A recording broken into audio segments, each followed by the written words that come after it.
So after the scary events witnessed in the 2020 Bahrain Grand Prix, Haas have announced that their reserve driver Pietro Fittipaldi will make his F1 debut at this weekend's race in Sakir. And given my history of ripping into junior talent, it might just surprise you to hear that I'm actually really excited about this guy. Hey there guys, I'm Will and welcome to FP1, and today I want to have a little look at the life and career of Pietro Fittipaldi. Now, obviously the circumstances in which this man will make his F1 debut are not ideal, and I do want to take the time to wish Romain well and hope that he's on the road to a speedy recovery. And I have kind of been sat contemplating whether this is the right view to make, given the more comical nature of this channel, but Pietro's a guy that people know very little about, so I think it's a guy to delve into his career in a little bit more detail as he makes his debut this weekend. With that said then, let's jump straight into why I'm really excited about Pietro Fittipaldi.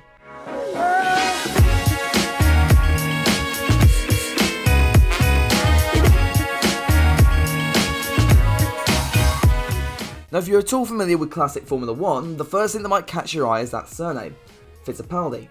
But for any new fans, let me give you a quick history lesson. Pietro's grandfather, Emerson Fittipaldi, raced in Formula 1 between 1970 and 1980 for the likes of Lotus, McLaren, and his older brother's team, Fittipaldi Automotive. And in that time, he managed to win 14 Grand Prix and take 2 World Championships in 1972 and 1974. After his ventures in Formula 1, Emerson would move to America, where he would go on to take further success in the kart series, winning the 1989 championship. Fittipaldi will go down as one of the best drivers of his generation, serving as an idol for many up-and-coming talents, including his 2 grandchildren, Enzo and Pietro. And while the descendants of F1 drivers have gone on to have a mix of successful and interesting careers, part of me feels like Pietro Fittipaldi has the opportunity to surprise a lot of people this weekend. Born in Florida on the 25th of June 1996, Pietro would start his professional racing career in NASCAR winning All-American Series in 2011.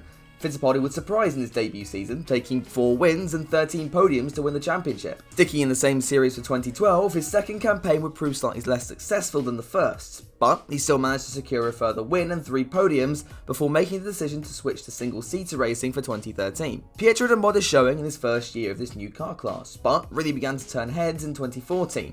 Where, driving for MGR Motorsport, Fittipaldi absolutely dominated the Pro Tyre Formula Renault Championship. Now, granted, the rest of the field that year were about as competent as Alessio De Leda on a highway, but when you win 10 out of the 15 races and never finish outside the top 4 all season, that's bloody impressive. All of this would warrant a step up into the FIA Formula 3 European Championship for 2015.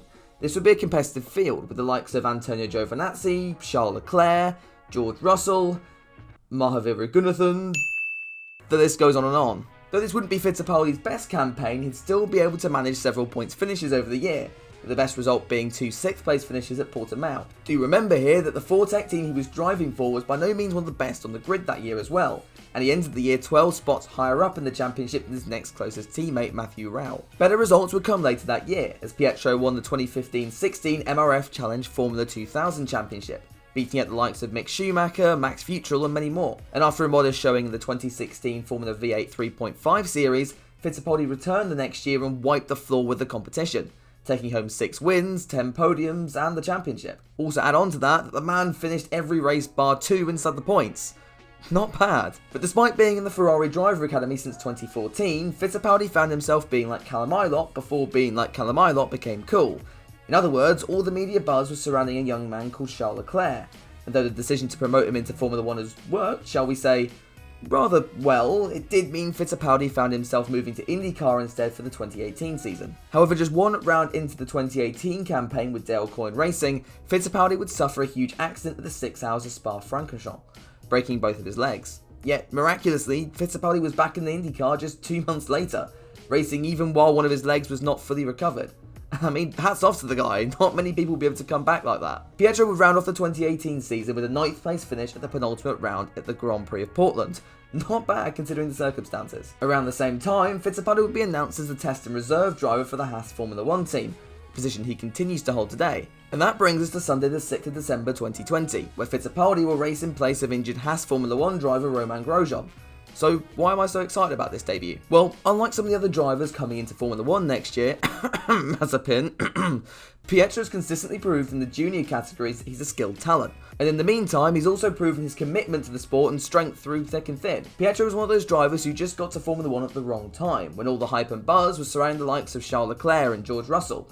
meaning his impressive on-track feats went more or less unnoticed. And although the possibility of a seat beyond this season looks unlikely, with Haas set to confirm Mick Schumacher in the world's biggest next year, it does offer Pietro the stage to really show what he can do, and with very little pressure riding on him due to the circumstances, the young guy could really surprise people this weekend. But those are just my thoughts on this situation anyway, and let me know what you do think down in the comments below. And if you enjoyed the video, do drop a like and subscribe for even more content in the future.